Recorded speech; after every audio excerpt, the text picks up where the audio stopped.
আসসালামু আলাইকুম রহমতুল্লাহি ওবরকাতু। সম্মানিত দর্শক শ্রোতা, আমরা এখন রয়েছি নেত্রকোনা। আপনারা জায়গাটা দেখে অবশ্যই চিনতে পারবেন এবং জানেন এটার নাম কি।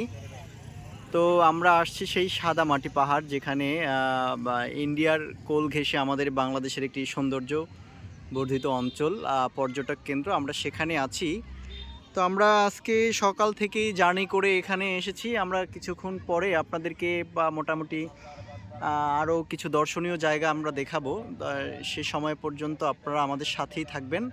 আর সর্বশেষ যে জায়গাটা দেখাবো সেটা আরও আপনাদের কাছে ভালো লাগবে আশা করি। তো আপনারা আমাদের সঙ্গেই থাকুন, সাথেই থাকুন, দেখা হচ্ছে ইনশাল্লাহ। জি, আমরা লেকটার শেষ মাথায় চলে এসেছি, শেষ প্রান্তে। আমরা এখন এই পাহাড়ের চূড়ায় উঠব। আপনারা দেখতে পাবেন যে আমরা পাহাড়ের চূড়া থেকে ওভারঅল ভিউটা নেব।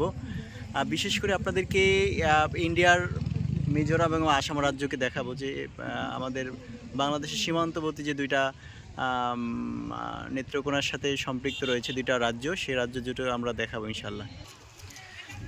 জি, আমরা এখন পাহাড়ের উপরে যাওয়ার জন্য হাঁটছি। আপনারা দেখতেই পাচ্ছেন আঁকাবাঁকা পথ, উঁচু নিচু করে মেঠো পথ বেয়ে গেছে পাহাড়ের উপরে। আমরা পাহাড়ের উপর থেকে আপনাদেরকে ওভারঅল ভিউটা দেখাবো। অনেক উঁচু, আসলে উঠতে খুবই কষ্ট হচ্ছে এটা, এবং ঝুঁকিপূর্ণ একটি অঞ্চল। তো এখানে সাবধানতা অবলম্বন করা খুবই জরুরি। আচ্ছা, আপনারা তো দেখতেই পাচ্ছেন যে আমরা আসলে খুব সাবধানতা অবলম্বন করে এই পাহাড় থেকে নেমে যাচ্ছি। এটা খুবই ঝুঁকিপূর্ণ একটা জায়গা।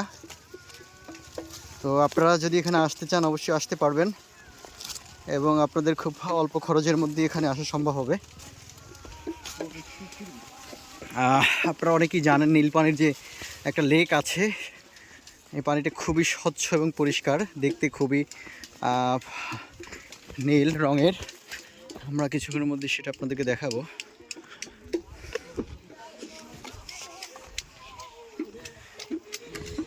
সর্বনাশ! ও ওয়াও! এখানে গোসলও করা যায়। হ্যাঁ, যাই তো। আমরা তো গিয়ে আনতে পারি।